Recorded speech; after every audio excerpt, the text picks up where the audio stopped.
Hallo und herzlich willkommen zu einem digitalen Quick-Tipp von und mit Arno Burger. Heute geht es in Excel um Notizen bzw. Kommentare.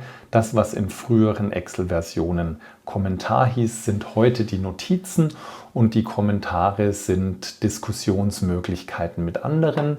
Wir finden beides im Menü Überprüfen und dann hier unter Neuer Kommentar kann ich einen Kommentar zu dieser Zelle eingeben, zum Beispiel das ist der schnellste Läufer und kann das abschicken.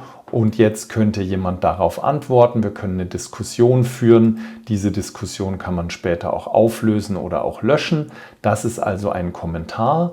Eine Notiz hingegen wäre das, was ihr von früher von Excel als Kommentare kennt, mit dem Namen dessen, der eingegeben hat und dann dem Text, den wir dazu schreiben. Und ihr könnt sowohl Kommentare als auch Notizen weiterhin über die rechte Maustaste auf Kommentar antworten, Kommentar löschen oder eben über die rechte Maustaste Notiz bearbeiten, Notiz löschen, ein- und ausblenden, bearbeiten. Das sind also Möglichkeiten, wie ihr innerhalb einer Zelle noch Hinweise einfügen könnt.